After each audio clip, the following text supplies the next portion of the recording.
Terima kasih Tuhan, Engkau yang kami butuhkan, Engkau yang kami nantikan dalam hidup kami di tengah-tengah dunia ini. Kami hanya berharap kepada Tuhan dan tidak kepada yang lain. Itulah yang mendorong kami ada di tempat ini, di persekutuan doa Lahai Roy pada sore hari ini. Tuhan, kami mau mendengarkan firman-Mu, firman yang menjadi pengharapan, firman yang menciptakan sukacita di dalam kehidupan kami pribadi lepas pribadi. Terima kasih Bapa di sorga, urapi hamba-Mu yang bodoh, hina dan sederhana ini. Dan urapan yang baru dan segar dari Tuhan. Taruhkan perkataan firman-Mu pada bibir hamba dan umat Tuhan yang mendengarkan kami semua.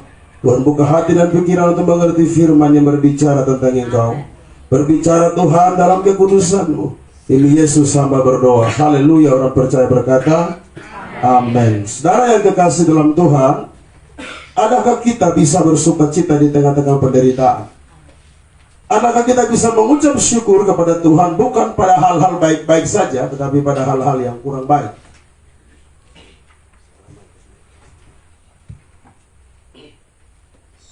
Jadi saya hampir setiap hari berkhotbah, jadi suara sudah sedikit terganggu. Tapi saya percaya urapan Tuhan tetap ada. Saudara yang kekasih dalam Tuhan, ketika saudara mengalami sesuatu hal yang buruk, lalu orang datang dan bilang, senyumlah, senyumlah, senang-senanglah. Kira-kira saudara marah atau senang? Pasti marah.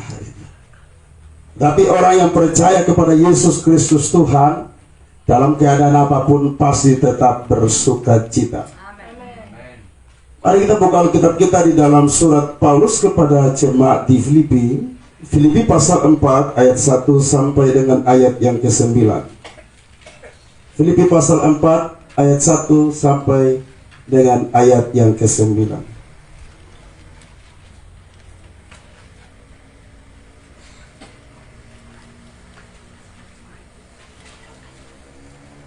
Filipi pasal 4 ayat 1 sampai dengan ayat ke-9. Kita akan baca berbalas-balasan. Saya membaca ayat 1, Bapak Ibu Saudara, ayat yang kedua gantian sampai pada ayat yang ke-9, kita baca sama-sama. Karena itu saudara-saudara yang kukasihi dan yang kurindukan, sukacitaku dan mahkotaku, berdirilah juga dengan teguh dalam Tuhan, hai saudara-saudaraku yang kekasih.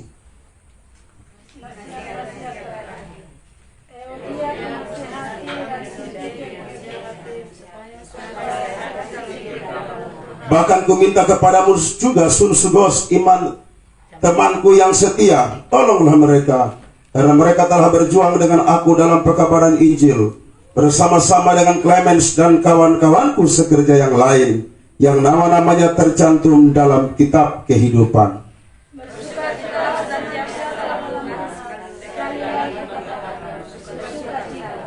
Hendaklah kebaikan hatimu diketahui semua orang, Tuhan sudah dekat.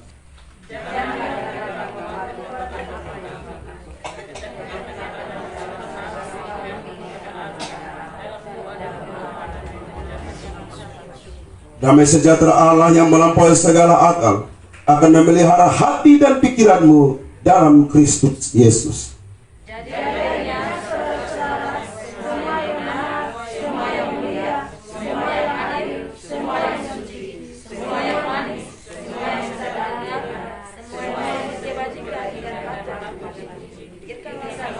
Sama-sama.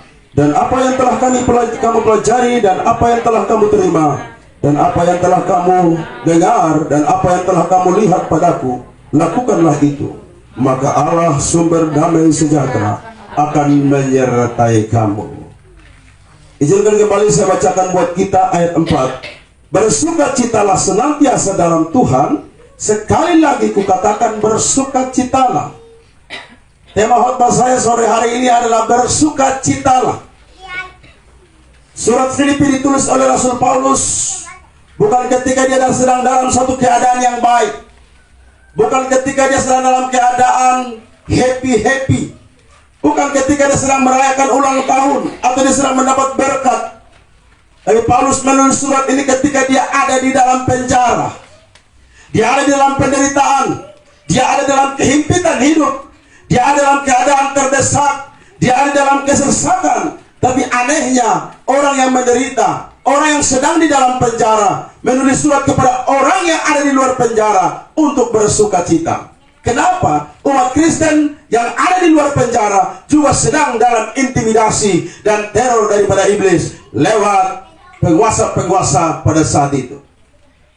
Saudaraku yang dikasih dalam Tuhan, surat Filipi dikatakan surat sukacita. Tema besar daripada surat Filipi adalah bersukacitalah. Ada kurang lebih 16 kata sukacita yang terdapat di dalam surat Filipi. Paulus ngomong berulang-ulang, bersukacita, bersukacita, aku bersukacita, kamu bersukacita, semua kita bersukacita. Bersukacita senantiasa dalam Tuhan. Tanda seru itu penegasan. Paulus memberi penegasan kepada umat Tuhan yang sedang di dalam goncangan, sedang diteror, sedang dalam intimidasi. Paulus menegaskan kepada mereka, apapun yang terjadi tetap bersukacita. Saudara, saya mau tanya, ikut Yesus enak dulu atau sekarang kalau dibandingkan? Enak sekarang atau enak dulu? Ayo jawab dengan jujur. Ikut Yesus, saudara berkata, saya tanya saudara, saudara percaya Yesus? Percaya? Ya keras dong suaranya, masa gitu? Nanya. Percaya Yesus? Percaya Yesus? Saudara ketika bicara soal percaya Yesus, apa yang saudara rasakan? Biasa saja. Percaya Yesus? Loh, kenapa ragu? Percaya Yesus? Percaya. Ketika saudara bilang percaya, apa yang ada di hatimu? Ada rasa takut? Ada rasa tergoncang? Atau I am fine-fine saja? Biasa saja? Atau ada sesuatu yang beda? Inilah beda antara kita yang mengikut Yesus dan mengaku dia sebagai juru selamat masa kini dan gereja pada permulaan. Ketika gereja pada permulaan, saudara yang kekasih dalam Tuhan, sekali katakan percaya kepada Yesus, maka nyawa menjadi taruhan. Maka Roma 10 berkata, jika kita mengaku dengan mulut bahwa Yesus adalah Tuhan dan percaya dalam hatinya bahwa Allah telah membangkitkan dia dari antara orang mati, maka kita diselamatkan. Saudara, zaman dulu pada permulaan gereja itu mengungkapkan saya percaya. Kata saya percaya itu mau diungkapkan saja, itu sangat berhati-hati diungkapkan. Lalu seberapa orang berani mengungkapkan kalau mereka masuk penjara? Mereka diikat dengan mayat berhari-hari. Mereka diikat pada tiang oleh Raja Kaisar Nero, lalu dibakar hidup-hidup di tiang-tiang yang ada di Kekaisaran Roma pada saat itu. Dan mereka seperti lilin atau obor yang menyala pada malam hari. Mereka dilepaskan ke singa yang lapar. Penderitaan mereka alami. Nah, untuk mengatakan percaya Yesus, saya percaya, mau bilang saya percaya saja, tidak semudah yang kita ucapkan sekarang. Itulah sebabnya berapa orang berani mengungkapkan mereka percaya Yesus, karena Roh Kudus yang menggerakkan mereka, memampukan mereka untuk berkata saya percaya Yesus, walaupun pada akhirnya setelah berkata percaya 5 menit kemudian saya dibunuh. Kita sekarang percaya. Orang hina sedikit, masa begitu? Sakit, tahu nggak? Sakit. Mau dihina, sakit. Paulus dipenjarakan. Paulus itu, saudara, silakan baca kisah daripada Rasul Paulus. Mulai sejak dia menerima Yesus sebagai Tuhan dan Juru Selamat, melayani Yesus, sampai pada akhirnya kepalanya dipegang. Dia tidak pernah merasa nyaman dalam hidupnya. Dia tidak pernah merasa aman. Jadi kalau saudara iring Yesus memang aman-aman saja, berhati-hati, jangan-jangan sudah jauh. Bukan berarti saudara juga berdoa, Tuhan kirimkanlah penderitaan, tantangan, pencobaan sebanyak mungkin yang kau mau. Itu juga konyol doanya. Mengalir saja kalau ketemu haleluya. Paulus dalam penjara dia bilang, hai jemaat Filipi, bersukacitalah. Sekali lagi aku katakan bersukacitalah. Tentu apa yang Paulus bilang ini berdasar. Apa yang Paulus bilang ini ada punya dasar. Paulus tidak omong sembarangan. Paulus tidak omong ngarang ngidul. Paulus omong berdasarkan kebenaran. Paulus omong berdasarkan pengharapan kekekalan. Paulus omong berdasarkan sesuatu yang Tuhan janji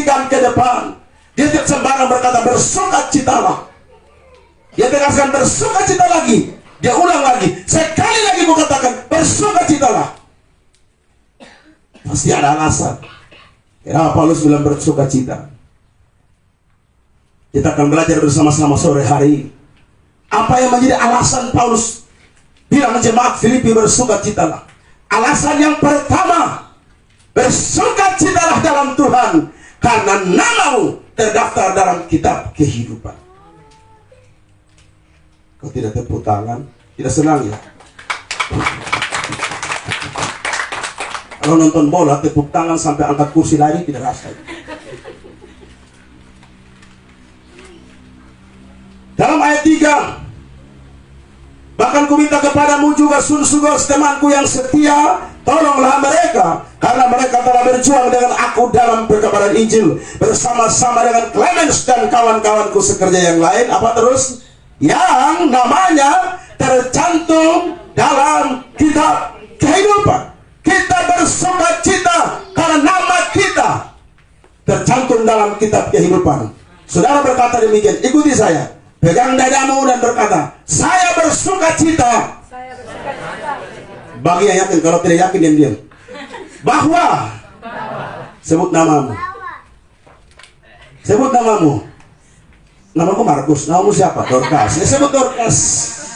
Bahwa Markus punya nama tercatat dalam kitab kehidupan. Ya, nama saya harus tercatat dalam kitab kehidupan. Kalau nama saya tidak ada Injil Markus. Bersukacita karena nama kita tercatat dalam kitab kehidupan. Nah, untuk tercatat dalam kitab kehidupan, ada dua hal yang perlu kita kerjakan. Siapa saja yang namanya tercantum dalam kitab kehidupan? Yang pertama, dia kunasihati, Sintika kunasihati, supaya sehati sepikir dalam Tuhan. Pertama, nama orang yang tercatat dalam kitab kehidupan anak domba Allah adalah mereka yang sehati sepikir di dalam Tuhan. Di luar daripada itu, minta maaf, kita jadi tetangga. Begitu ya, Mama? Jadi orang yang namanya tercatat dalam kitab kehidupan anak domba Allah adalah yang sehati sepikir dalam Tuhan. Satu roh, satu jiwa, satu tujuan, satu Allah, satu iman, satu baptisan, walaupun caranya berbeda. Jadi orang Kristen itu harus satu hati. Jadi kalau mau ikut Tuhan, mau jadi majelis gereja, jadi presbiter, jadi syamas, jadi diaken, bahkan jadi ketua majelis sekalipun, kalau tidak sehati sepikir di dalam Tuhan, maka kita akan rame-rame pakai toga hidup di sebelah surga. Pendeta dan pendeta kalau tidak sehati sepikir dalam Tuhan, nanti jemaat yang masuk surga, jadi pendeta gigi jari di ambang surga. Karena itu ikut Tuhan jangan jadi calo, bilang orang di sebelah saudara. Ikut Tuhan jangan jadi calo. Saya berikan contoh. Di Jakarta itu calon penumpang terlalu banyak. Ya, calon penumpang terlalu banyak. Yang pernah ke Jakarta pasti tahu. Saya dulu tinggal di Jakarta, di Kalimalang, Jakarta Timur. Kalimalang ada dua. Kalimalang satu di Bekasi, Kalimalang satu di Cakung, Jakarta Timur. Saya tinggal di Cakung, Jakarta Timur, di antara Pulau Gadung dan Tanjung Priok. Nah, kalau saya ke Tanjung Priok atau ke Pulau Gadung, kita naik metro mini 41. Jadi sampai di terminal, lalu kemudian mau pindah mobil yang berikut, maka calo yang cari penumpang. Kita di Kupang, mikrolet itu ada konjaknya. Tapi di Jakarta, mikrolet tidak ada konjak. Yang ada cuma calo. Dia cuma panggil, ayo Pulau Gadung, Pulau Gadung, Gadung, Gadung, Priuk, Gadung, Priuk. Nanti kita naik, dia sendiri masih tinggal di Pulau Gadung. Dia tidak ikut oto. Paham maksudnya? Dia panggil orang naik oto, tapi dia sendiri tidak naik oto.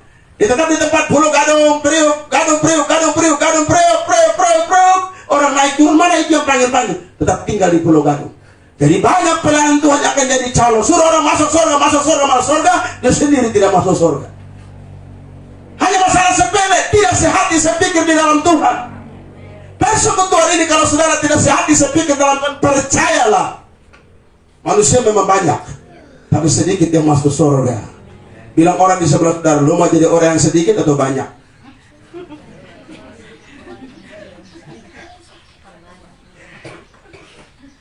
Jadi kita kejar sekarang di sini bukan orang banyaknya.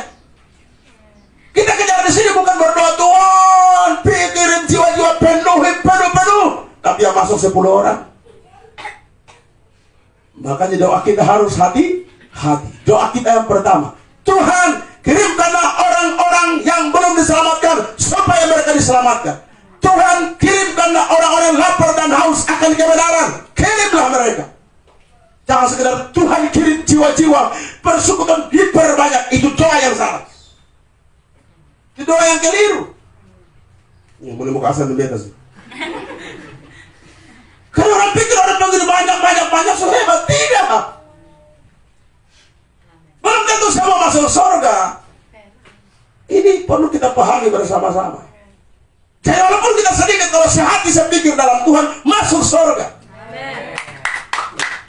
Karena sehati sepikir itu undang-undangnya surga. Terima Yesus, amin.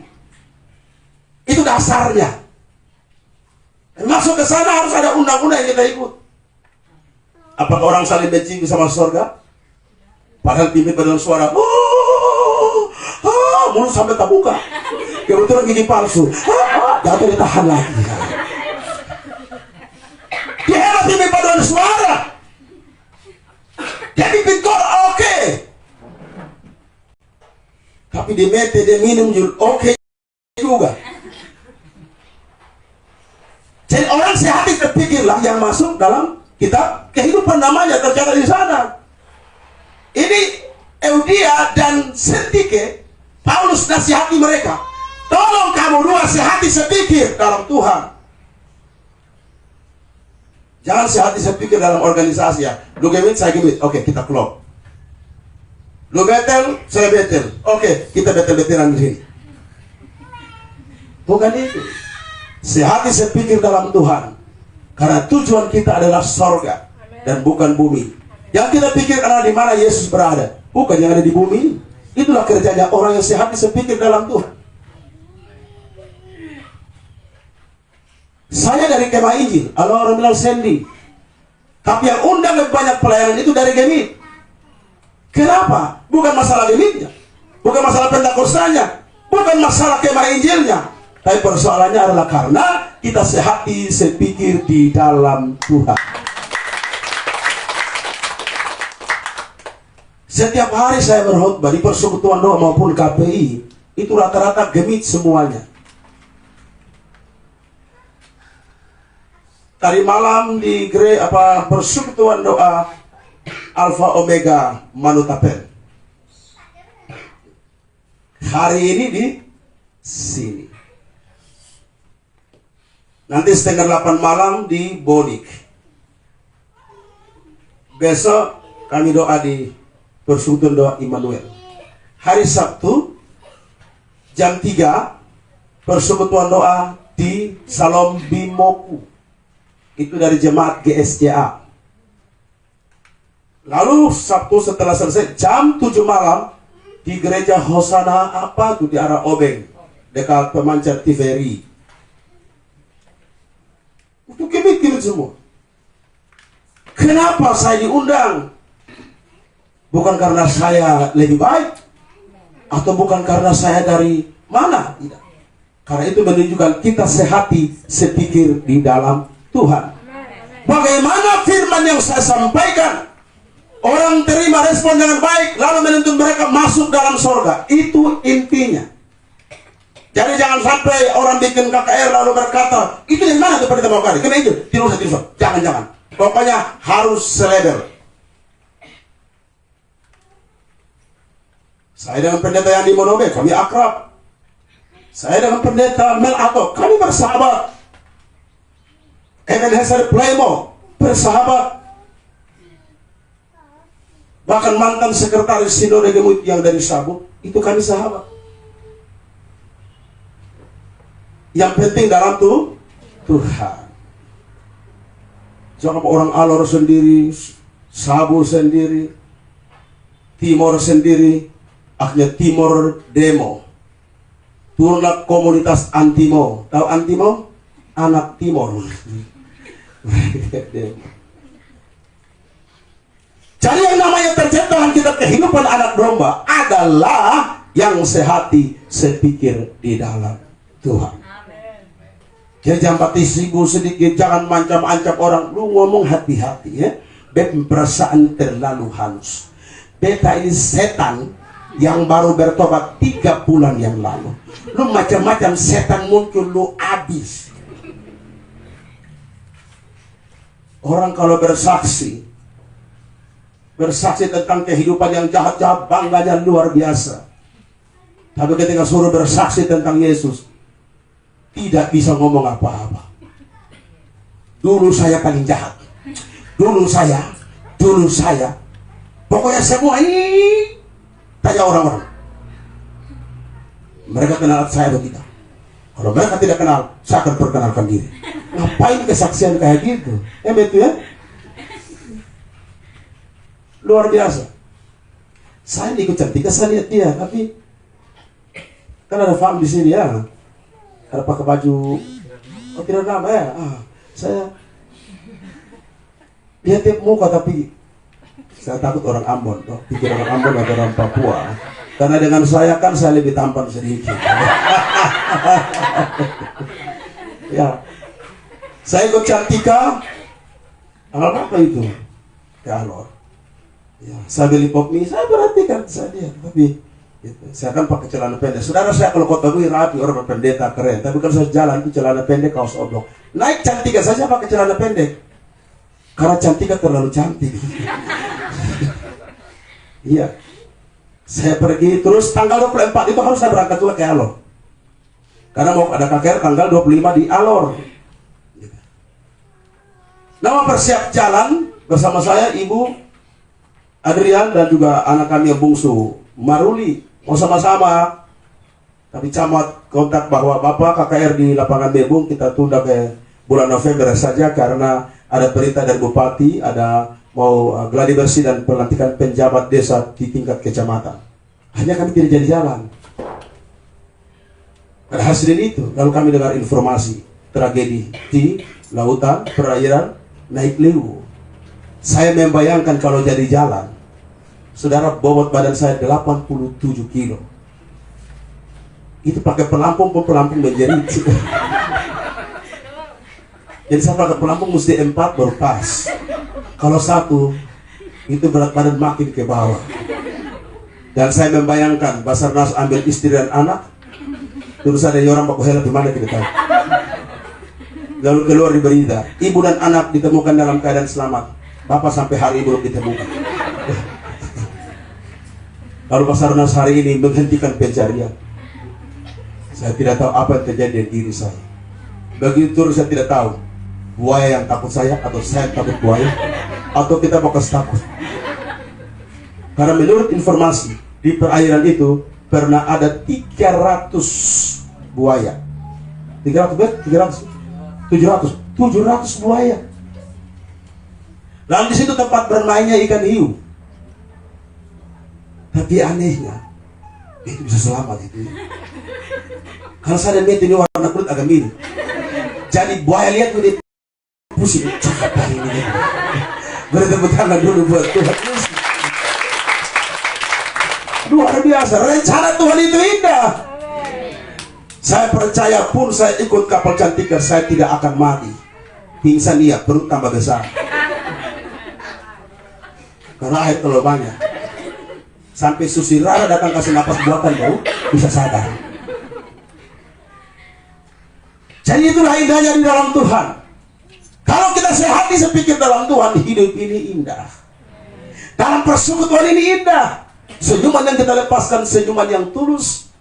Kalau tidak orang lepas senyum shalom dalam hati, kurang aja lu mati, lu biadab lu. Karena tidak tahu siapa mau hati. Dalamnya laut bisa dikira, tapi dalamnya hati mana bisa dikira. Air yang tenang jangan disangka tak ada buaya. Coba sorong kaki, lu turun merah. Jadi harus hati saya pikir di dalam Tuhan. Yang hadir semua harus sehati sepikir. Sehati sepikir dengan ketua persekutuan. Baru bisa mantap.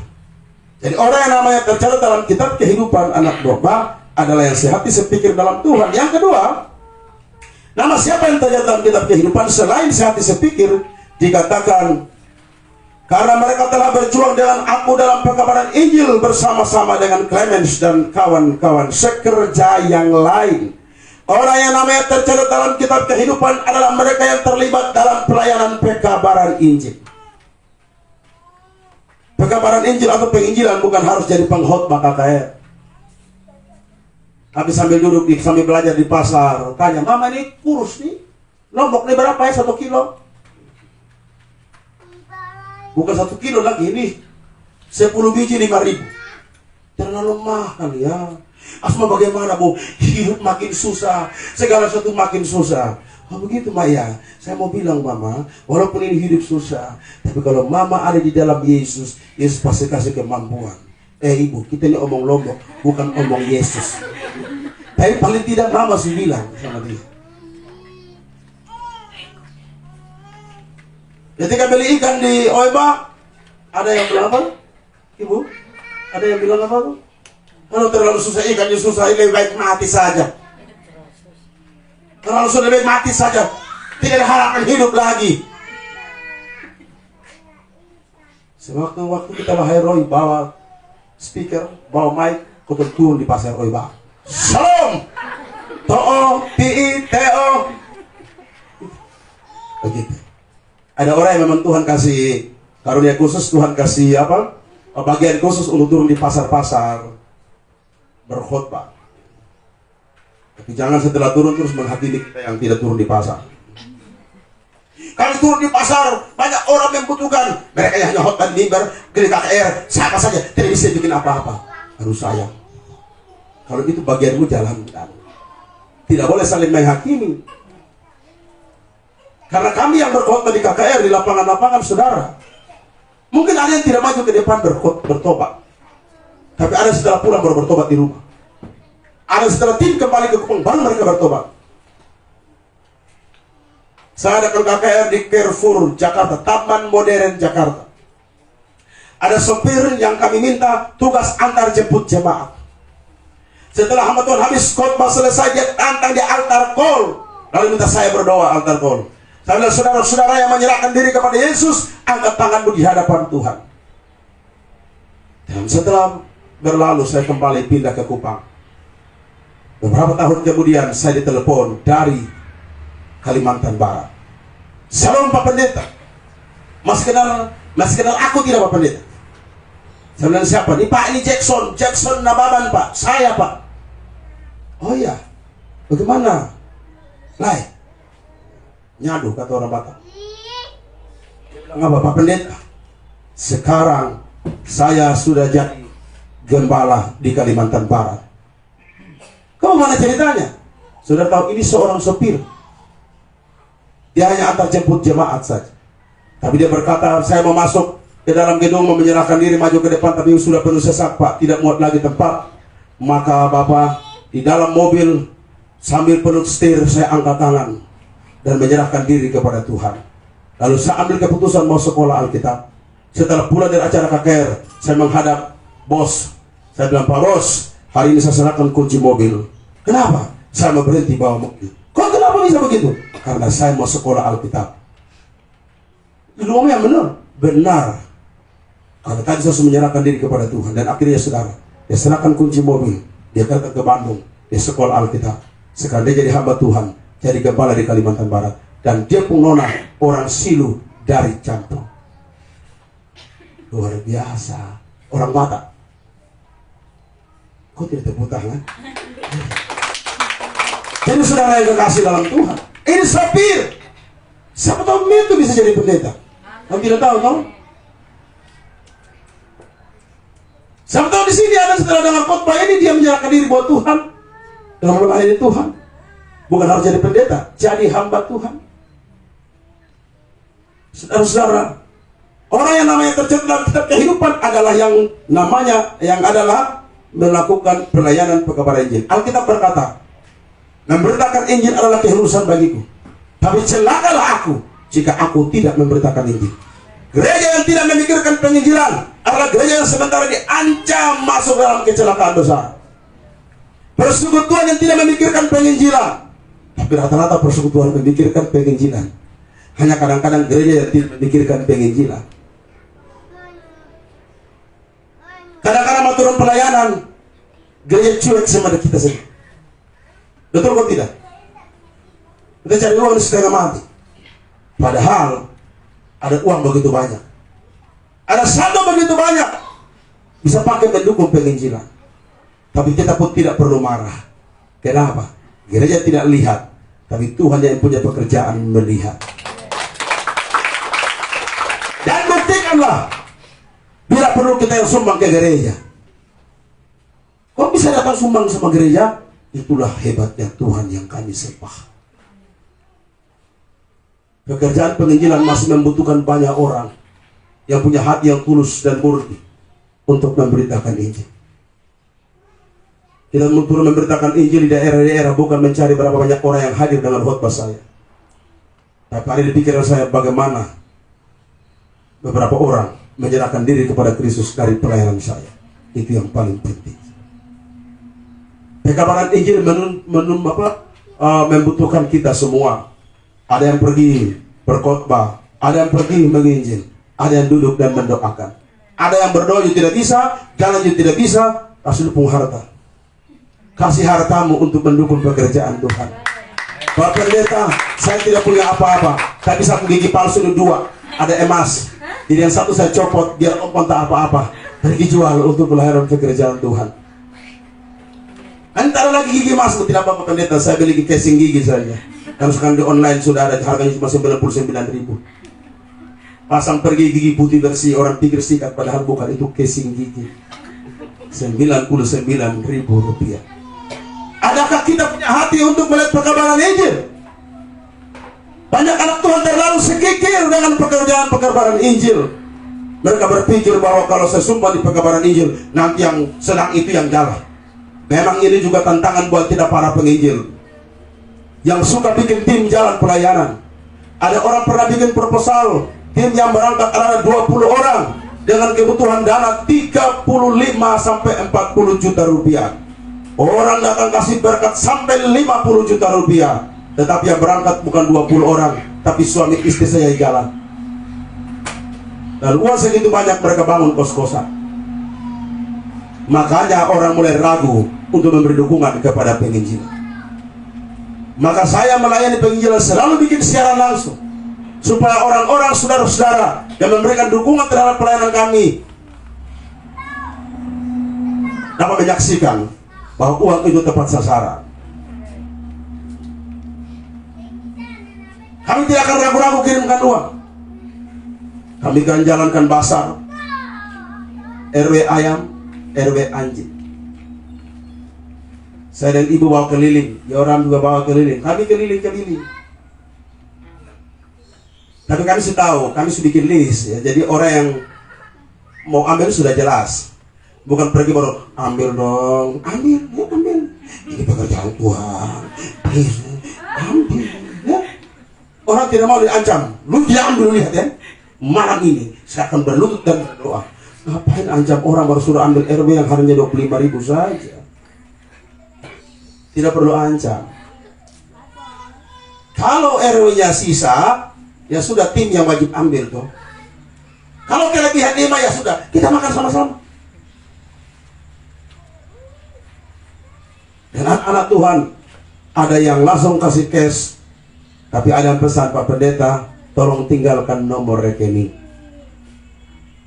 Ketika beliau minta begitu, ini peperangan besar. Maksudnya adalah kami masuk dalam doa peperangan. Tuhan jaga hatinya, jangan sampai dia kasih masih gitu.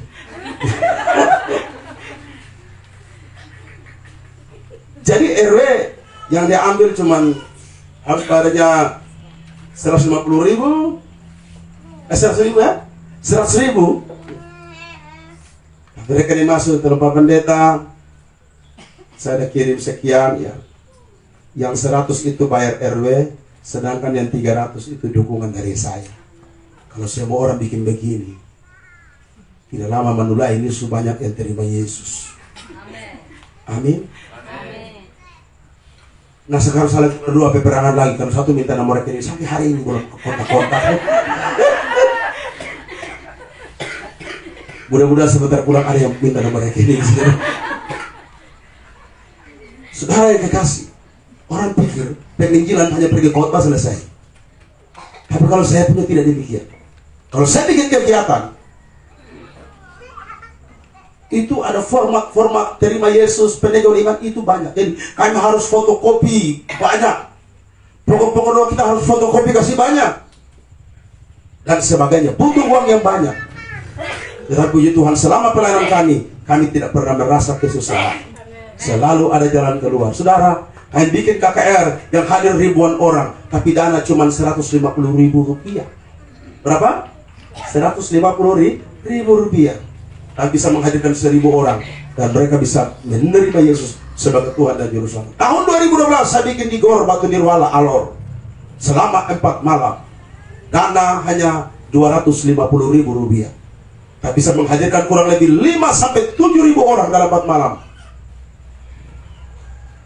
Dan di dalam 4 malam itu saudara, ada 1.000 orang yang menyerahkan diri kepada Kristus. Dari mana kami tahu? Dari format yang kami buat. Dengan nomor HP lengkap semua. Sehingga saudara, kita follow up-nya gampang. Kita berdoa sesuatu, kita KPI di sini ya. Kita KPI di sini. Kita akan bikin format itu. Dan orang-orang yang terima Yesus kita akan undang mereka. Bagi saudara-saudara yang baru pertama kali terima Yesus, demi pertumbuhan rohani saudara, wajib mengikuti pembinaan di Persekutuan Doa Lahiron setiap hari Kamis. Dan bayangkan kalau semua datang, maka Bapak Anus harus bongkar ini tempat, bikin dua setengah lantai. Oh, setengahnya model apa pokoknya? 2 setengah lantai. Selalu bilang sama Omi, ini 2 lantai ya, kasih memanjang los di atas. Di bawah juga kasih los sedikit. Fungsinya apa? Di bawah taruh LCD supaya saya khotbah di atas muncul juga di bawah. Ya. Itu strategi penginjilan. Sebabnya orang datang kepada Tuhan. Jadi jangan saudara, ada orang mengkritik saya, Markus mau kali bikin KKR lapangan percuma saja. Tidak ada orang terima, percuma saya tidak ada orang terima Yesus. Buang-buang uang saja. Dia tidak tahu. Setelah pulang, walaupun orang tidak maju ke depan, begitu pulang rumah, masuk sekitar 50 chat di WhatsApp saya. Pak Pendeta, nama saya adalah ini, Pak. Saya mau terima Yesus, Pak Pendeta. Jadi malam ini orang sudah tidur, sama sibuk doakan orang terima Yesus. Jadi kalau di sini mereka tidak nyatakan diri, nanti pulang. 2 hari dia terima Yesus, 1 minggu dia terima Yesus, 1 bulan terima Yesus. Ada ketika dia hadir pada tingkatan lain, bibit yang sudah tanam bertumbuh. Dan melalui hamba Tuhan lain, mereka terima Yesus. Saya tidak bisa menghitung berapa banyak jiwa yang sudah saya bawa kepada Tuhan lewat pelayanan, baik di media sosial, baik secara tatap muka, secara online. Saya tidak tahu. Tapi ada sebagian yang sering telepon saya, Pak Pendeta masih kenal saya orang ini. Sampai ada yang WhatsApp, Pak Pendeta kenal saya. Saya bilang, lu siapa? Saya tidak kenal, baru perkenalkan diri saya. Jadi kalau saya bikin KKR waktu saya khotbah di lapangan Moina, ada yang bilang, Pak Pendeta, saya mau terima Yesus Pak Pendeta, boleh ambil nomor HP Pak Pendeta. Saya bilang, kalau ping ke saya tolong bilang misalnya Yohanes Moina, supaya saya tahu bahwa kau itu hasil dari KKR di Moina. Yohanes Manulai, supaya saya tahu Bapak, oh ini orang Manulai. Begitu. Karena Yohanes terlalu banyak. Jadi saudara, penginjilan ini penting sekali. Saya melayani Tuhan sebagai penginjil. Saya di gereja penginjil adalah ketua komisi penginjilan gereja penginjil daerah Kupang, yang meliputi pelayanan kota Kupang, TTS Timur Selatan, Saburajua dan Rotendao, dan Fatuleu, 6 daerah. Tetapi saya melayani sebagai penginjil bukan karena ditugaskan sebagai penginjil di gereja lokal. Saya melayani sebagai penginjil bukan karena organisasi telah memilih saya sebagai penginjil. Tapi saya mau berkata, penginjilan adalah hidupku. Jadi kasih tugas atau tidak, tetap saya menginjil.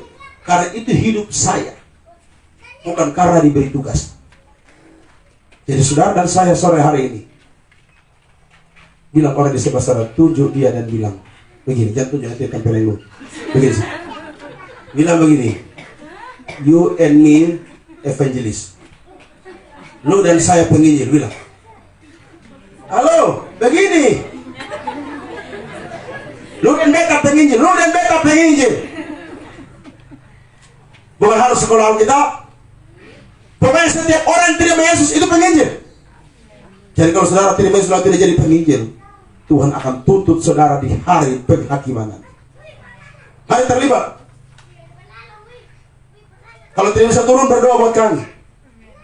Kontak saya Pak Pendeta, kirimkan pokok doamu. Kami mau berdoa buat Bapak. Saya khotbah salah satu gereja, mereka mau berdoa buat penginjil. Saya khotbah, saya bilang, tolong yang tadi pokok doa penginjil, masukkan nama saya. Kami berdoa untuk penginjil khususnya Pendeta Markus Maukari. Kalau pendeta Yesus penginjil Markus Maukari. Kalau itu pun sulit, penginjil Max. Biar lebih singkat toh. Tulis nama, sebut itu. Apalagi saya sering khotbah di sini. Kami berdoa untuk penginjilan, beban penginjilan, berdoa semua dan khususnya Pendeta Max. Bagi yang sebut Max, lupa ukuran sepatu berapa. Jadi saudara yang kekasih dalam Tuhan, jadi kita bersuka cita karena nama kita tercatat dalam kitab kehidupan. Siapa yang namanya tercatat di sana adalah orang yang sehati sepikir dan yang terlibat dalam penginjilan. Jadi kalau saudara bisa pergi khotbah, berdoa. Kalau doa yang tidak bisa, harta itu kirim. Bukan masalah berapa jumlahnya. Orang yang sudah merasakan kasih karunia Tuhan, dia terbeban untuk pekerjaan Tuhan. Amin. Ini kita sudah setengah mati ini seperti Tuhan Yesus kasih sembuh 10 orang kusta. Sakit kan cari Tuhan, Tuhan kasihani kami, sembuhkan kami. Karena orang kena kusta itu orang-orang tersisi. Orang kena kusta itu mereka akan diikat dengan begitu, kayak korban begitu banyak. Baru kalau bertemu orang mereka teriak, najis. Dia orang tahu itu orang kusta. Orang kusta tinggal di tempat beraksinya. Lalu mereka dengar Yesus buat mujizat, mereka cari Yesus. Yesus sembuhkan kami. Tuhan Yesus sembuhkan mereka 10 orang. Lalu setelah sembuh mereka pergi. 1 orang yang datang. 9 orang Israel, 1 orang Samaria. Orang Samaria dianggap orang berdosa, orang jijik, najis itu. Dia datang pada Tuhan, dia tersungkur di kaki Tuhan dan berterima kasih atas kesembuhan yang sudah Tuhan buat. Lalu dia tanya, di mana 9 orang itu? Kenapa hanya 1 orang ini yang datang? Tuhan tidak butuh terima kasih saudara. Tapi Tuhan mau tahu, saudara tahu diri tidak? Tanya bilang orang di sebelah saudara, Tuhan tidak butuh terima kasih. Omong. Yang tersinggung tidak usah undang saya lagi. Bilang di sebelah saudara, Tuhan tidak butuh lupung terima kasih. Tuhan mau tahu, lu tahu diri kau sonde. Datang punya sakit penyakit tadi sampai kami tidur tidak bisa. Telepon jalan terus. Betul atau tidak? Kalau HP mati dosa marah-marah itu, hamba Tuhan apa begitu? Pas orang telepon tidak bisa begitu. Kami dimarah-marahi. Dia punya masalah sakit, rajin bersyukur Tuhan. Tapi setelah sembuh, tinggal kenangan. Innalillahi wa inna ilaihi raji'un. Ini orang-orang yang tidak tahu diri. Butuh Tuhan datang perlu bersyukur Tuhan. Setelah Tuhan tolong, hilang di mana? Coba lihat di samping kiri kanan saudara. Orang pada bilang ada atau tidak? Ada atau tidak? Pak Yani Manawi bilang apa? Ada atau tidak? Baju warna apa? Dia pun sama apa? Dia orang mana? Begitu sakit masalah tuh, nasar terlalu banyak. Kalau nasar bikin apa itu nasar? Nasar di paling tinggi 5.000 sombongnya minta ampun. Saya sakit ya taruh nasar. Maksud lo? Saya sementara pelajari tentang nasar. Saya menyampaikan supaya kita ini jangan asal-asal. Dikit-dikit nasar. Ini nasar saya. Buka pergi Rp1.000. Kapitan Patimura. Lebih hebatnya kepala su tidak ada, tinggal barang saja.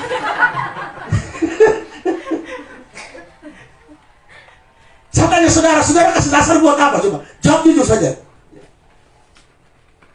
Ini kiraanku nasar. Bapak Tuan kepala batu Ibu Oni, ini sapu nasar. Supaya terserah Tuhan. Ini sapu nasar. Bukan pikir 2.000. Lu pikir lu bisa sok Tuhan yang lu nasar? Hei, bertobat. Tidak usah kasih nasar. Nanti sembuh baru Anda lu persembahan. Begitu. Kamu sok Tuhan yang Rp2.000. Cuma nasar 1 juta mungkin kita masih pikir. Ini hanya 2.000, paling tinggi 5.000 saja. Minta terlalu banyak. Masalahnya 2.000, minta babi beranak 10 ekor, istri beranak 10 ekor, 10 ekor 10 orang. Permintaan terlalu banyak.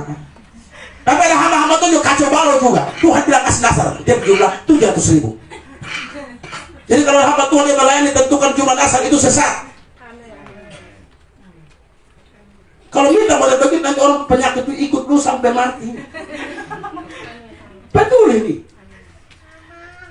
Jadi saya sarankan kalau bisa sembuh baru antar persembahan.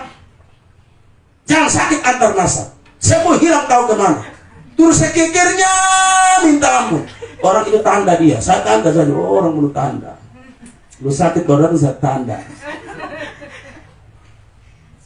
Itu lu datang, saya bilang cari siapa? Cari siapa? Indah, anak pulang. Ibu dicari siapa? Di mana kejarannya?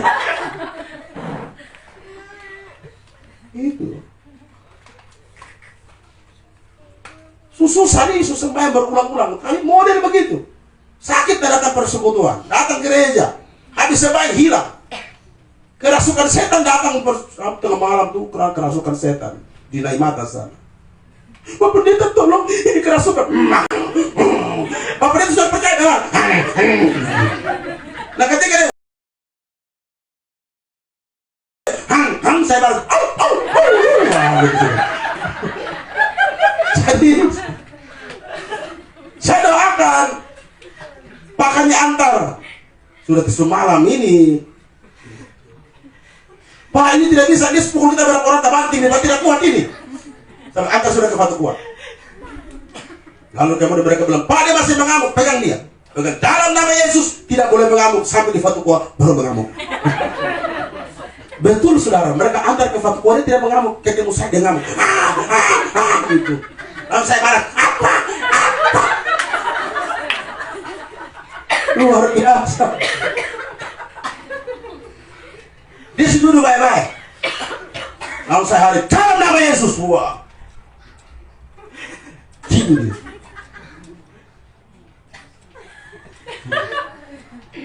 Lalu saya bilang, sudah sembuh itu.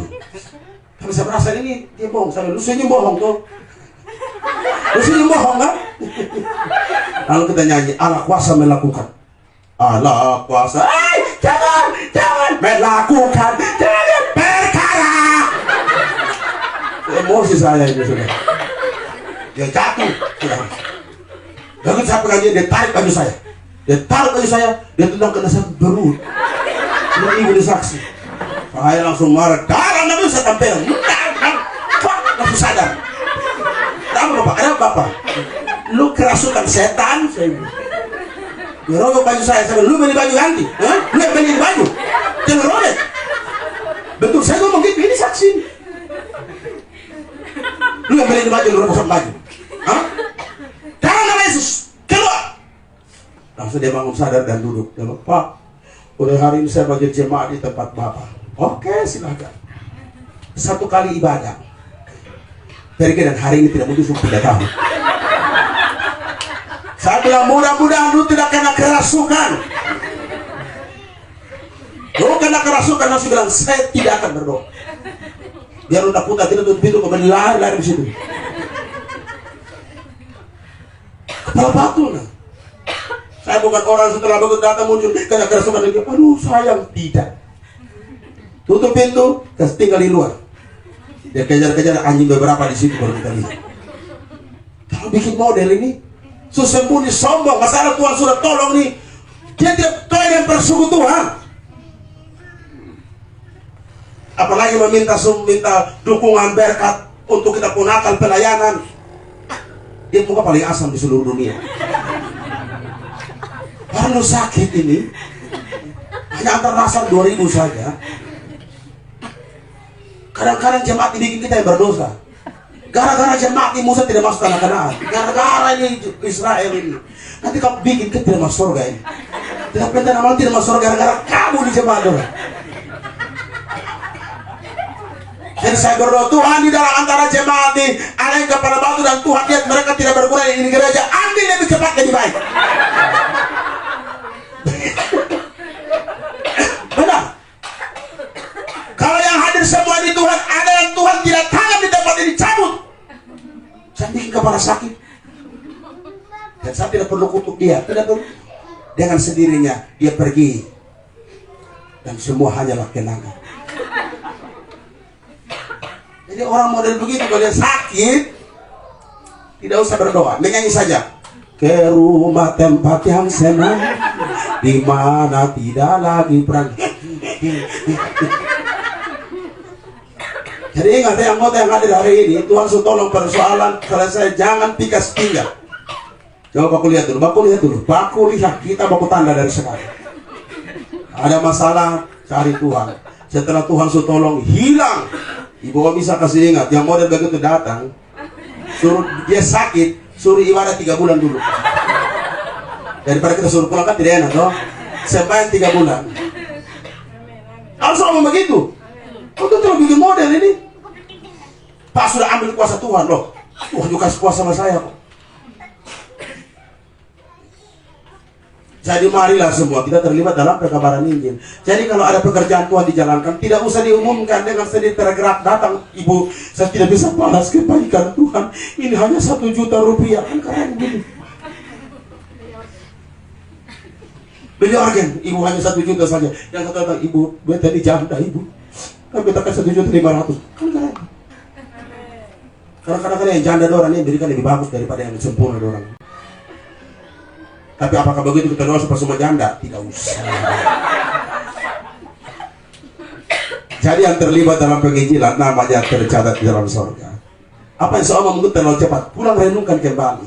Kalau yang seorang ngomong ini salah, hari Kamis datang, bilang sama saya, maksudnya hari Kamis 5 bulan lagi. Bilang sama saya, itu WhatsApp sama saya, Pak Pendeta, saya tidak setuju sama omongan. Saya berkhotbah, Tuhan pun ingin dimengerti. Efesus 5 ayat 17. Lalu ada yang komen di status saya, apa dia saya tidak setuju dengan tema itu. Masa Tuhan ingin dimengerti? Ayat mana? Dasarnya apa? Saya tidak setuju itu. Saya bilang, ibu, makanya simak dari awal sampai akhir. Kalau simak setengah-setengah model begitu.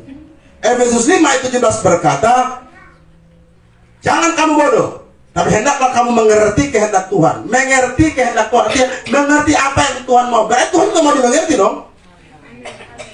Jadi jangan kritik harus berdasar sedikit ya. Kritik yang cerdas. Kecuali saya bilang selain Yesus ada jalan lain ke surga, itu saudara jalankan kritik. Lepas saya di kursi. Karena saya telah menyesal saudara. Ini terlibat dalam penginjilan. Yang kedua, mengapa kita bersuka cita? Ini baru kedua saudara. Masih 5 lagi. Tidak apa-apa ya, dulu ada sampai 3 hari bisa Pak masa firman saya. Apalagi yang jadi apa tuh? Kepala adat. Bersukacitalah. Alasan pertama karena nama kita tercatat dalam kitab kehidupan. Yang kedua, bersukacitalah senantiasa dalam Tuhan. Sekali lagi katakan bersukacitalah. Alasan kita bersukacita karena sukacita kita adalah sukacita di dalam Tuhan. Sukacita bukan karena ada harta, bukan karena sukses, bukan karena kenaikan jabatan, bukan karena sesuatu yang baik yang kita alami, tapi kita bersukacita karena sukacita kita di dalam Tuhan. Percayalah, di luar Tuhan sukacita itu palsu. Di luar Tuhan orang kelihatan sukacita tapi bohong. Mereka secara psikologis, mungkin secara mental mungkin kuat, tetapi tidak bertahan lama. Sukacita kita sukacita dalam Tuhan. Oleh karena itu Presiden Jokowi berkata 2023, bahkan banyak orang sudah beramal 2023 ekonomi dunia, ekonomi global termasuk Indonesia itu gelap gulita. Tapi bagi orang yang bersuka cita di dalam Tuhan, mau gelap gulita, mau setengah gelap, setengah terang, tidak jadi masalah. Karena sukacita kita bukan pada ekonomi. Sukacita kita ada di dalam Tuhan. Ibu-ibu sukacita bukan karena suami terima gaji, tapi karena Tuhan kasih suami yang terbaik. Amin. Tanggal 25 November jika Tuhan berkenan, kami ada seminar khusus kaum pria sewilayah Bali Nusra. Jadi Bali, NTB, NTT. Tiga ini akan kumpul di TTSOE. Dan Tuhan izinkan saya salah satu pembicaranya. Apa dia pun tema? Pria sejati, pria hebat. Pria sejati, pria hebat. Kalau yang pertama karena dia takut Tuhan. Jadi ibu bersuka cita karena bapak pria sejati, pria hebat di dalam Tuhan. Jadi jangan bangga, wah suami saya ini ada orang bersaksi cerita dari tetangga, kita pun laki ini luar biasa. Ya, dia Tuhan berkati dan kami belanja begitu banyak barang di dalam rumah. Tapi kucing bikin bete emosi. Kenapa? Bayangkan, dia pun laki baru kasih masuk sofa. Itu dia cakar sofa robek. Kalau sofa itu harga tuh 5.500.000. Belum sampai itu, dia tabrak lagi televisi 95 inch. Itu televisi itu ajaib, hanya batu saja dia menyala. Dia tuh harga 50 juta. Belum lagi TV rusak. Dia lagi ditabrak lagi kulkas. Kulkas 50 pintu. Heran tuh kulkas ada 50 pintu. Dia mau harga hampir 30 juta. Semua dia cerita habis. Sebegitu lagi, dia digaruk lagi oto. Ini oto ini Fortuner. Ibu, lu kesaksian kok, lu bangga-banggakan lu punya harta yang ada. Semua akan habis ludes. Tapi orang yang bersuka cita karena di dalam Tuhan bertahan. Ada ikan tak ada ikan, walaupun makan nasi dengan hanya tempe saya garam saja, haleluya, tetap bersuka cita. Daniel dan teman-temannya apa? Tidak usah kasih makanan saja buat kami, cukup makan sayur-sayur saja. Selama 7 hari uji, dan setelah diuji mereka beban lebih naik. Yang lain standar-standar saja. Kenapa? Sukacitanya ada di dalam Tuhan. Bapak lihat yang badan kurus dong. Bapak lihat yang badan di bawah standar dong. Saudara praktek 1 minggu senyum sukacita. Kamis depan kita lihat dari 35 kilo naik jadi 75. Jangan tidak bisa lagi begini. Saya tidak bisa lagi, terlalu berat. Karena sukacita kita, sukacita dalam Tuhan. Dan apa yang kita alami akan terpancar dari wajah kita, akan terimpartasi kepada anak-anak kita, sehingga anak-anak kita, keluarga kita, semua sukacita, sukacita di dalam Tuhan. Begitu mama masak, mama bilang sama anak, Dorcas, ikan tidak ada, terlalu mahal, tidak sempat beli. Mama tidak apa-apa, teh manis dengan nasi kosong saja, saya makan. Amin. Mama tidak usah pikiran beli ikan, mama. Saya tahu bapak kerja setengah mati. Jadi cukup saja. Mama bisa bikin apa? Hanya marongga saja. Saudara itu hari bapak marongga pulang, tengah malam saya makan sendiri. Saya duduk, saya bilang, mari makan kok. Kamu juga boleh makan kok. Bapak minta toh.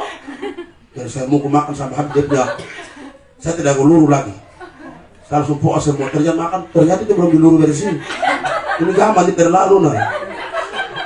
Saya punya pikir daging terlalu banyak. Ternyata gama belum meluru semua. Saya pikir sudah saya puas semua di dalam periuk. Ternyata masih ranting gama. Gama kau itu terlalu betul. Maka saya makan juga harus makan. Itu saudara hampir 1 jam baru habis 1 periuk besar. Ya tolong gama, mohon di bendera TV. Cari keadaan apapun tidak bisa mengubah keadaan iman kita, karena sukacita kita di dalam Tuhan. Ini yang luar biasa. Kenapa kita bersukacita? Karena sukacita kita adalah sukacita dalam Tuhan. Yang ketiga, ayat 5. Sama-sama baca ayat 5, 2, 3 mulai.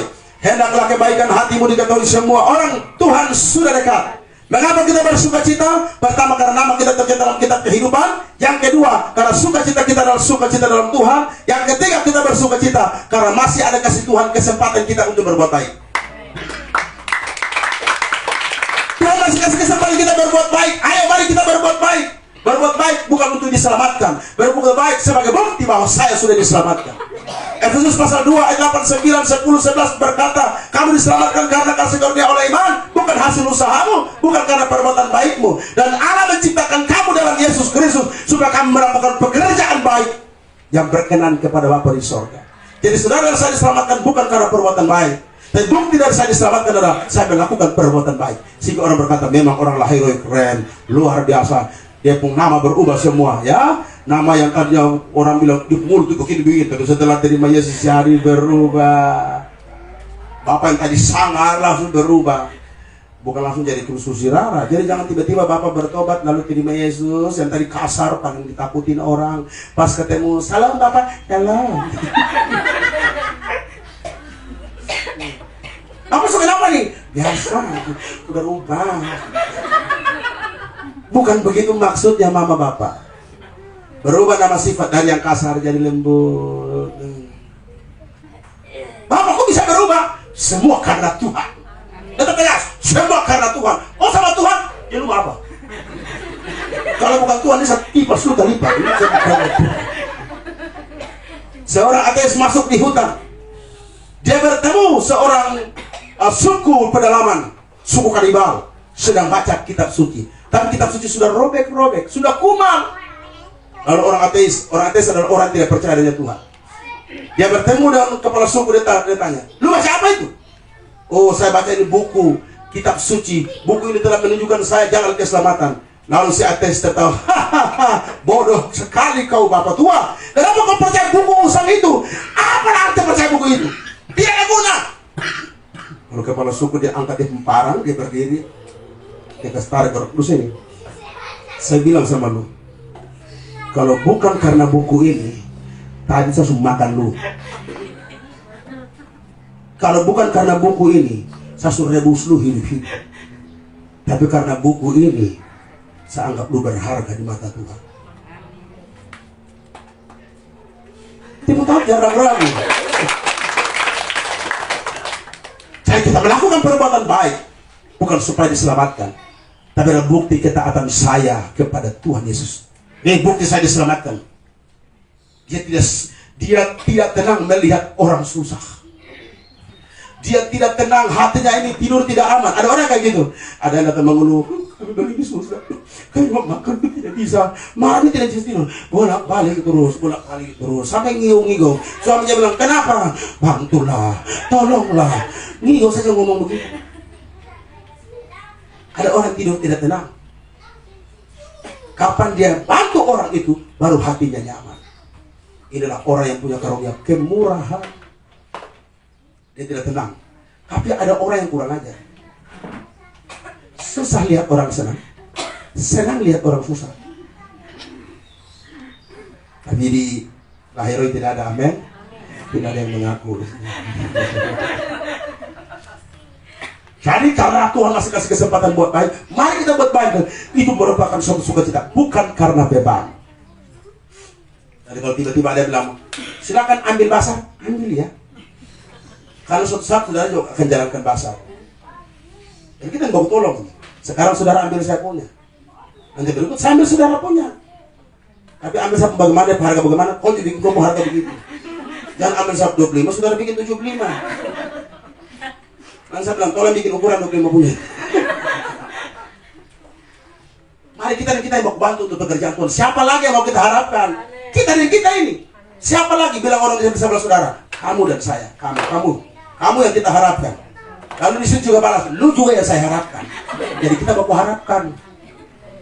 Bukan masalah berapa banyaknya, mari baku tolong, baku topang. Supaya pekerjaan Tuhan jalan. Banyak jiwa diselamatkan.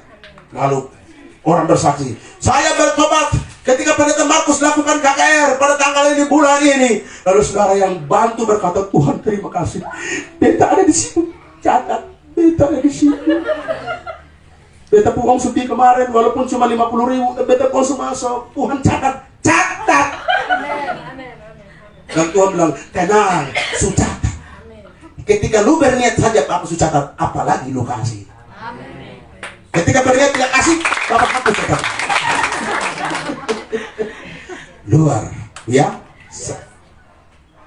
Yang ketiga, ayat 6. Jangan hendaknya kamu khawatir tentang apapun juga, tetapi nyatakanlah dalam segala hal keinginanmu kepada Allah dalam doa dan permohonan dengan apa? Dengan ucapan syukur. Yang keempat, kita bersukacita karena Allah peduli dengan kita. Dia bilang, kamu tidak usah khawatir. Apa yang lu mau. Kesal kepada Bapa di sorga. Naikkan permohonan. Doa itu artinya menaikkan permohonan. Lalu diakhiri dengan ucapan syukur. Yesus berkata, Bapa, jika boleh cawan ini berlalu daripadaku, tapi jangan kehendakmu yang jadi. Bapa, ini permintaanku, tapi jawablah sesuai dengan keinginanmu, bukan sesuai keinginan saya. Kita mengucap syukur Tuhan peduli dengan kita. Dia peduli dengan masalah ekonomi kita, masalah kesehatan kita, masalah studi anak-anak kita. Dia peduli. Sekarang Bapak Anus adalah apa? Pekerjaannya apa? Pelayaran. Tapi kelak anaknya bisa jadi kapten kapal. Amin. Anaknya kapten kapal, Bapak tetap anggota. Jadi pagi-pagi kayak bilang, kumpul semua. Ya kan? Jadi anak akan bilang, bagaimana Bapak Anus? Siap. Waktu nama itu kurang ajar, lu pulang dulu, lu pulang. Saya itu kakaknya itu ajar lu satu lubeng. Karena bagi Allah tidak ada yang mustahil. Seorang bapak, dia hanya pangkatnya rendah, tentara dia. Dia kayak babinsa dia. Tapi dia anak pendidikan tentara. Pulang langsung pangkat tinggi. Begitu bapaknya hadiri pakai pakaian lengkap babinsa, hadir untuk ikut penamatan anaknya. Setelah selesai, apa yang terjadi saudara? Anaknya muncul dari jauh, Bapak. Langsung bapaknya berdiri. Siap kemudian. Bapaknya hormat anaknya. 10 pada berdiri dan nonton itu. Cep. Langsung anaknya jatuh di kaki bapaknya, dia peluk bapaknya. Dia menangis. Ada juga yang anaknya jadi polisi. Pada bapaknya hanya cuma cleaning service, sapu-sapu di kantoran, tapi anak bisa jadi polisi. Luar biasa. Karena Allah peduli dengan kita. Mungkin sekarang kita tinggal di rumah kontrakan, tapi ingat, kelak anak-anak akan hadir. Mereka kasih rumah yang bagus buat Bapak. Dia kasih surprise. Amin. Bapak ini perumahan buat Bapak, cash. Luar biasa. Bapak dan Mama sendiri tinggal di situ. Mereka honeymoon kembali. Anggap saja baru menikah kemarin. Haleluya. Karena Allah peduli dengan kita. Jadi ketika kita nyanyi, Allah peduli, Allah mengerti, itu betul-betul dia peduli. Betul-betul dia mengerti. Kita bersyukur cita karena dia peduli. Manusia tidak peduli dengan kita. Mereka tidak peduli. Mereka melihat kita senyum, tapi hati ada hancur. Mereka tidak tahu. Ada seperti itu manusia kan? Ada seperti begitu kan? Senyum kelihatannya, tapi di dalam ada hancur. Tapi kalau orang di dalam Tuhan, dia tahu. Kamu senyum tapi saya tahu hatimu luka kan? Kamu senyum tapi hatimu hancur kan? Kau baru dimaki suamimu kan? Stres hadapi suami kan? Stres hadapi anak kan? Ya. Karena kita saling mengerti. Kenapa? Allah yang peduli dengan kita menaruh roh yang sama di antara kita, sehingga kita saling peduli. Dan yang terakhir, bagaimana kita bisa mempertahankan sukacita? Mari kita baca ayat 8 dan 9. Jemaat baca sendiri. 1, 2, 3 mulai.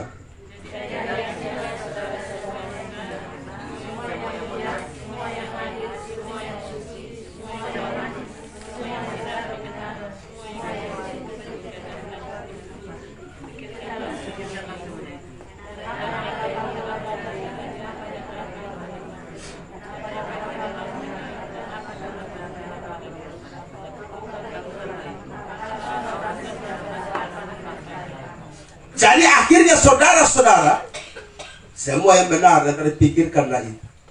Mari mempertahankan sukacita dengan mereset ulang apa yang ada di pikiran kita. Selama ini yang kita pikirkan adalah kecemasan, kekhawatiran, rendah diri, pesimis, merasa tidak berdaya. Hari ini kita ubah mindset kita berdasarkan apa yang Tuhan bilang. Tuhan berkata, jadi akhirnya saudara-saudara, semua yang benar, pikirkan semua yang benar. Yang tidak benar tidak usah dipikirkan. Oh, ekonomi akan ambruk. Oh, masalah, oh, Australia sama Indonesia lagi bersenggang. Cina dan Amerika mau bantu Indonesia hajar Australia kalau Australia tidak lepas pulau pasir ke Indonesia. Karena pulau pasir itu dihuni oleh orang Alor, orang Sabu, dan orang Rote. Tapi Australia kan dia punya. Maka Jokowi berkata, perang itu jalan keluar. Maka Cina dan Amerika mau bantu. Mereka bilang apa? Kami akan bantu Indonesia kasih kiamat itu Australia. Australia ini besar berapa? Padahal orang Indonesia kakak di Australia. Sampai di sana berkata, ayo cari mana? Soal Indonesia, aku kurang ajar kamu, masuk penjara.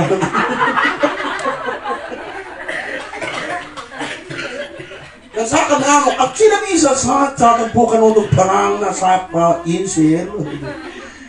Saudara-saudara, semua yang benar pikirkanlah. Mau dunia hancur, mau bagaimana, pikirkanlah bahwa semua akan baik-baik di dalam Tuhan. Semua yang benar, semua yang mulia, semua yang adil, semua yang suci, semua yang manis dan sedap dengar, pikirkan itu. Yang manis dan sedap didengar. Omong yang manis-manis sajalah. Saudara, kalau orang panggil saudara nama itu terbalik, marah tidak?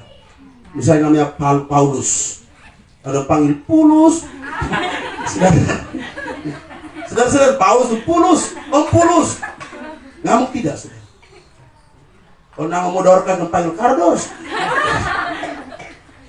Ngamuk tidak? Ngamuk. Nama saya Markus dipanggil Markas. Saya kakak sampai di Nias dipanggil nama saya Markus. Terima kasih, selamat datang Pak Markusu. Kalau nama saya Markus dipanggil Markusu. Semua yang manis dan sedap didengar, itu yang kita pikirkan.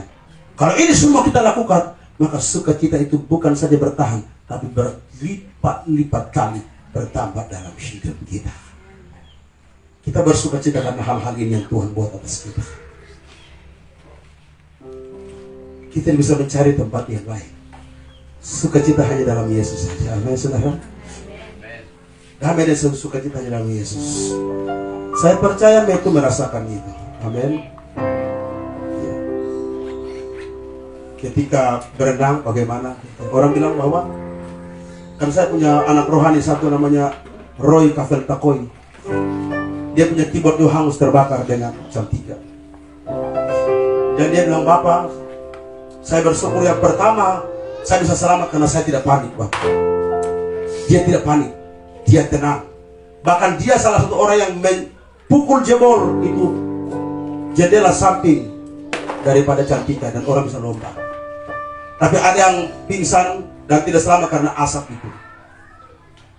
Dan dia berkata, Bapak, ketika saya lompat, dia hampir 5 jam terapung di atas laut. Dan dia bilang apa? Bapak, itu dinginnya luar biasa. Jadi bikin orang tidak bertahan karena laut terlalu dingin. Apalagi baru makan setengah terus terjadi peristiwa. Dia berenang sampai di pinggir Basarnas datang angkat dia. Dia kemarin datang bertemu Bapak. Saya bilang, ya, lu datang hari Minggu bersaksi. Kalau begitu tidak keberatan, saya undang hari Minggu bersaksi di gereja kami. Bukan mau jadi jemaat saya, tidak. Karena setelah Cantika jadi persoalan itu, langsung jam 12 malam saya buatkan lagu tragedi Cantika 77 Alam. Sudah naik di YouTube ya, saudara. Bukan di Markus Maukari channel. Tendes dia pun jempol dulu sebelum yang lainnya. Dia pun jempol itu saudara Tendes. Dan saudara subscribe, bagi ke orang-orang lain supaya mereka juga melihat kemurahan Tuhan lewat peristiwa ini. Ada anak baby yang meninggal, tapi ada anak baby yang diselamatkan. Semua karena anugerah Tuhan. Dan saya percaya kalau Metu duduk dan merenungkan semua itu, tidak habis-habisnya mengucap syukur kepada Tuhan. Dengan adanya peristiwa Cantika, Tuhan tuntun beliau duduk di kaki bersyukur. Tuhan doa. Amin. Jadi nanti kalau Cantika bukan 77 lagi sudah jalan, adik ikut. Tolong kalau bapak ikut memang ngerti. Tapi saya pasti beli tiket. Saya pasti beli tiket. Karena beberapa kali saya jalan dapat kemurahan terus. Tapi saya beli tiket. Tapi kalau tidak taruh kamar ya. Saudara yang dikasih dalam Tuhan Yesus, sukacita tidak dapat tempat lain, hanya dalam Yesus. Kalau aku cari damai, hanya aku dapat dalam Yesus. Mari kita nyanyikan sama-sama pujian ini. Dimanapun kita berada, ingatlah, sukacita hanya dalam Yesus. Bagi saudara yang menyaksikan secara langsung dimanapun Anda berada, sukacita hanya ditemukan di dalam Yesus. Haleluya, terima kasih. Oh, kau terlalu baik Tuhan. Kau terlalu baik Tuhan Yesus. Kau terlalu baik Tuhan Yesus.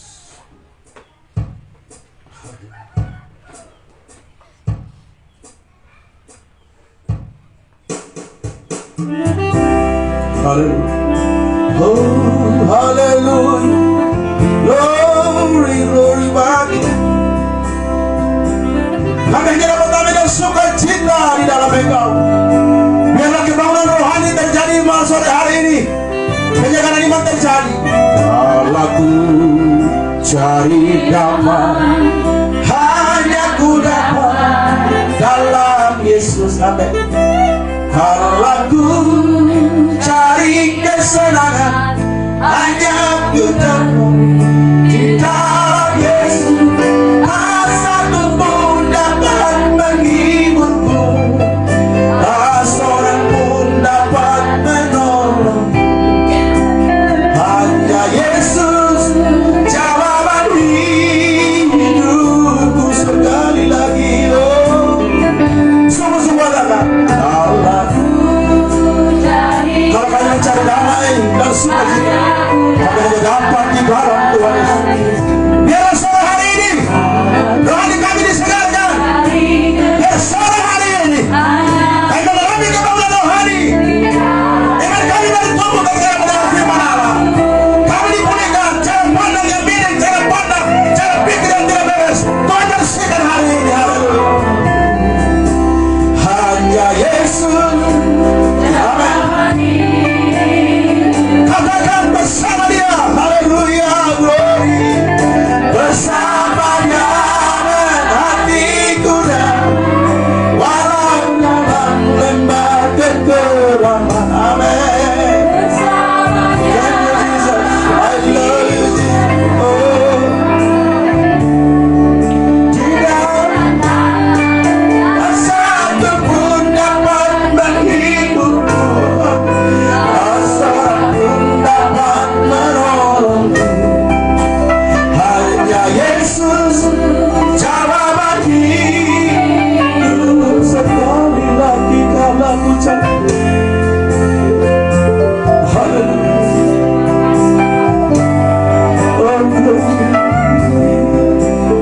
Kalau ku cari Allah, Pemasmur Daud berkata, aku melayangkan mataku ke gunung-gunung, dari mana datang pertolonganku? Pertolonganku adalah dengar. Pertolonganku adalah dengar. Ada di Tuhan yang menciptakan langit, bumi, laut dan segala isinya. Penjagaan saya tidak pernah tidur dan terlelap. Dia berjaga 24 jam sehari dalam hidup saudara. Hanya membuat hatimu bersukacita, hanya membuat dirimu damai. Haleluya. Jawaban hidup bersama Dia. Rasakan dengan hatimu. Tanggapi Tuhan dengan hatimu. Terima sukacita dengan hatimu. Tanggapi dengan hatimu. Tanggapi Tuhan sore hari ini.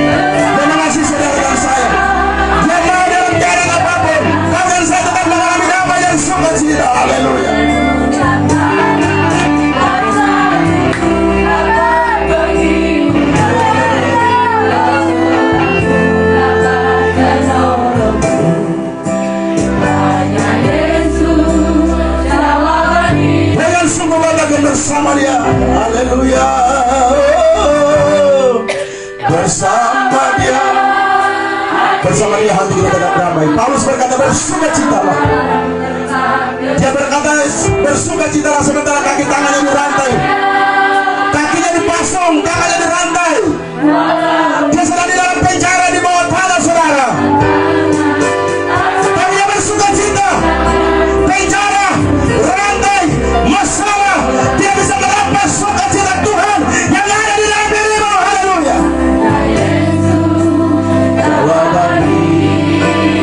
Bersama Dia, bersama para pembencimu. Dengar, para pembencimu tidak akan bisa merampas sukacita yang ada dalam dirimu. Suami yang kelakuan tidak beres tidak bisa merampas sukacita dari hatimu. Hai istri-istri yang ada, dia bisa menghibur dan menolong kita. Hanya Yesus, hanya Yesus, hanya Yesus, hanya Yesus, hanya Yesus, sumber sukacitamu. Katakan bersama Dia, haleluya. Bersama Dia hatiku damai, walau dalam lembah kegelapan. Amin. Bersama Dia hatiku tenang, walau hidup penuh tantangan. Tak satu pun dapat menghibur, tak seorang pun dapat menolongku. Hanya Yesus jawaban hidup. Hanya Yesus jawaban hidup. Hanya Yesus jawaban hidup. Mari bertepuk tangannya, mari buat Yesus Tuhan. Haleluya. Kami bersyukur padamu. Masing-masing lakukan doa kepada Bapa di sorga. Mohon semua atas sukacita, atas damai yang diberikan kepada kita semua. Haleluya. Glory bagimu. Segala kemuliaan hanya bagi namamu Yesus. Hamba sangat yakin dan percaya sore hari ini semua kami mengalami kebangunan rohani, semua kami mengalami penyegaran iman, karena firman adalah dasar daripada pertumbuhan iman kami. Terima kasih Tuhan Bapa di sorga, teguhkanlah hati umat-Mu pada sore hari ini. Biar sepatah dua kata firman boleh menempati hati kami masing-masing, hati kami semua, sehingga ada sukacita, ada damai yang terpancar dalam hidup kami. Bukan berarti tidak ada masalah, bukan berarti tidak ada persoalan, bukan berarti tidak ada tantangan, tetapi kami bisa beriuk dengan sukacita melewati semua tantangan, persoalan dan masalah, karena sukacita kami adalah sukacita di dalam Tuhan. Bukan karena harta benda, bukan karena jabatan, bukan karena kesuksesan, dan bukan karena suami, bukan karena istri, bukan karena anak-anak, bukan karena sesuatu yang lain, tapi karena satu nama, yaitu Yesus Kristus Tuhan yang menjadi sumber sukacita kami. Haleluya. Terima kasih Tuhan, terpuji namamu kekal selama. Dan hari ini kami pulang semua dengan sukacita, karena kami mendengarkan kesaksian-kesaksian yang Tuhan kerjakan berkat dari pemulihan. Tuhan tahu semua hati hari ini. Tuhan tahu setiap air mata yang menetes. Tuhan bisa membaca kata demi kata, kalimat demi kalimat daripada tetesan air mata. Dan Tuhan akan datang dan berkata, tenang anakku, aku ada bersama dengan engkau. Sukacitaku akan melampaui semua di dalam hidup. Terima kasih Bapa di sorga, terpuji namamu. Hamba sudah berhenti berbicara, tapi Roh Kudus akan terus bekerja dan berkarya sampai pada akhirnya nama Tuhan dimuliakan. Demi Yesus Kristus firman yang hidup hamba berdoa. Haleluya. Orang percaya berkata amin. Berikan tepuk tangannya meriah buat Tuhan. Lebih kencang lagi, lebih kencang lagi. Haleluya. Segala kemuliaan bagi Tuhan Yesus.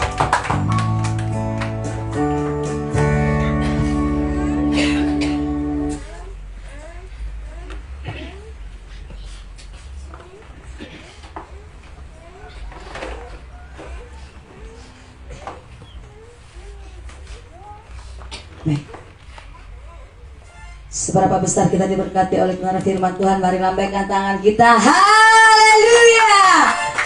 Terima kasih Tuhan Yesus. Saya percaya kita semua mengalami sukacita yang daripada Tuhan. Amin. Ya, terima kasih buat hamba Tuhan yang sudah memberkati kita dan meneguhkan kita lewat kebenaran firman Tuhan yang ada. Kiranya Tuhan Yesus selalu senantiasa memberkati hambanya dalam setiap tugas dan tanggung jawab pelayanan yang Tuhan sudah berikan bagi hambanya. Baik, untuk merespon firman Tuhan pada sore hari ini, kita akan memberikan korban syukur kita. Saya jemput kita semua bangkit berdiri. Kita naikkan pujian, aku diberkati, aku dilimpahi. Haleluya. Kami bersyukur ya Tuhan Yesus. Kami adalah orang-orang yang diberkati, orang-orang yang dilimpahi. Terima kasih Tuhan Yesus. Kasih setiamu Tuhan.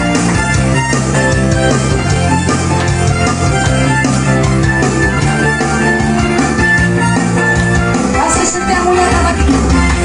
Kasih setiamu nyata bagiku. Hikmat kebajikan, hikmat kebajikan tersedia bagiku. Sebab alasanku, sebab alasanku limpahkan jalannya dan anugerahnya, dan anugerahnya sangat besar bagiku. Aku diberkati, aku dilimpahi karena alasanku untuk menyerahkan. Aku diberkati, aku dilimpahi atas sempurna anugerah Tuhan bagiku. Mari kita bersuka cita, kita terus bertepuk tangan, bersorak-sorai, menaikkan atas segala kasih setia Tuhan yang telah berhabis dalam hidup. Haleluya! Terima kasih Tuhan Yesus, Kau Allah yang sebesar baik. Kasih setiamu nyata bagiku. Hikmat kebajikan, hikmat kebajikan tersedia bagiku. Sebab alasanku, sebab alasanku limpahkan jalannya dan anugerahnya, dan anugerahnya sangat besar bagiku. Aku diberkati, aku diberkati, aku dilimpahi karena alasanku untuk menyerahkan. Aku diberkati, aku dilimpahi atas sempurna anugerah Tuhan bagiku. Semua tangan atas semuanya. Aku diberkati, aku dilimpahi atas alasanku untuk menyerahkan. Aku diberkati, aku dilimpahi atas sempurna anugerah Tuhan bagiku. Aku diberkati, aku dilimpahi karena alasanku untuk menyerahkan. Aku diberkati,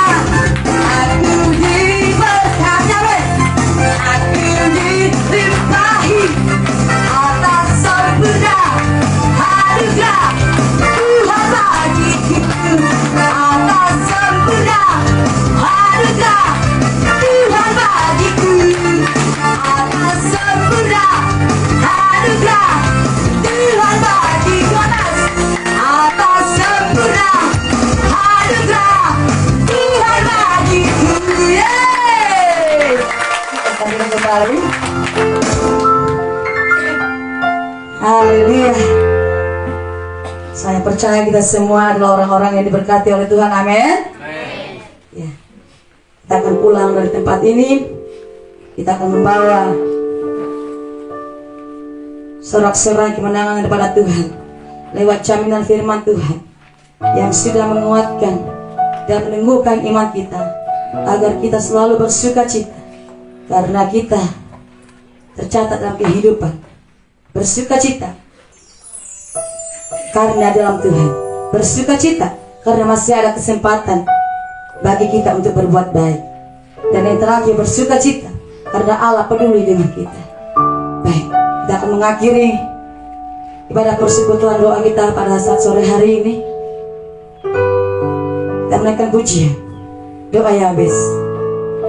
Kiranya ya Tuhan Yesus, Engkau selalu memberkati kami dan melindungi kami ya Tuhan dengan kasih setia-Mu ya Bapa. Haleluya Tuhan Yesus.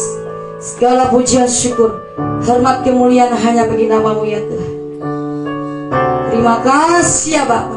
Terima kasih Tuhan Yesus. Oleh karena Engkau ya Tuhan, kami boleh dapat menyelesaikan ibadah kami pada saat sampai hari ini Tuhan. Terima kasih ya Bapa. Sama-sama kita menaikkan pujian. Kiranya Engkau memberkati aku Tuhan Yesus. Oh haleluya.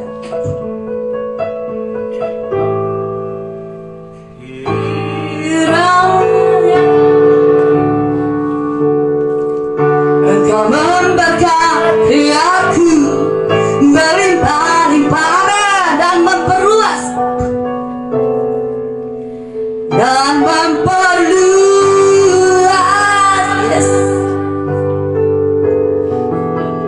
daerahku dan kiranya dan kiranya tangan-Mu menyertai, tangan-Mu menyertai aku dan melindungi aku daripada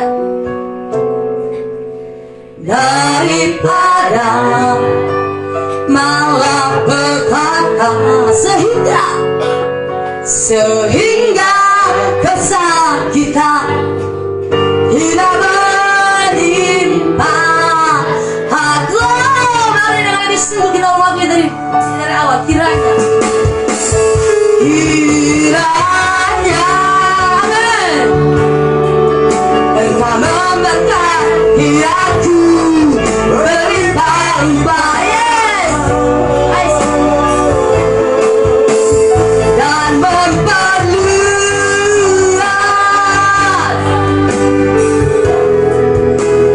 daerahku dan kiranya dan kiranya tangan-Mu Tuhan, tangan-Mu menyertai aku dan melindungi aku daripada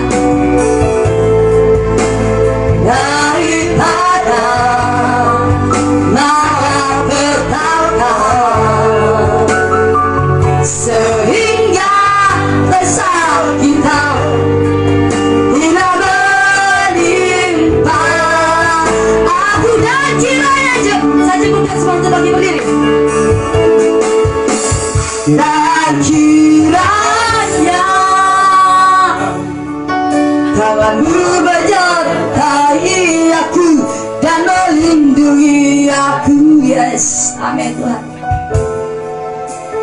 Daripada malapetaka, amin, sehingga kesakitan tidak menimpa aku, sehingga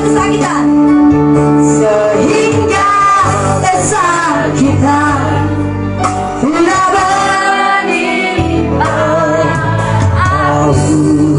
Bapa di sorga, biar seruan doa ini menjadi bagian kami umat-umat-Mu. Kami percaya berkat berkelimpahan Tuhan anugerahkan, sukacita damai sejahtera Tuhan anugerahkan.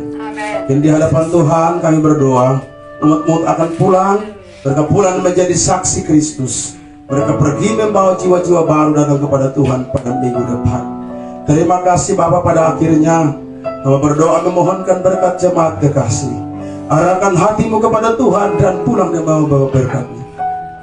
Kiranya kasih dari Allah Bapa, anugerah dari Tuhan kita Yesus Kristus, persekutuan dengan Roh Kudus tinggal menyertai kami sekalian mulai sore hari sampai Maranatha. Tuhan Yesus kembali menjemput saleh-saleh. Haleluya, haleluya. Bapa terima kasih. Bapa terima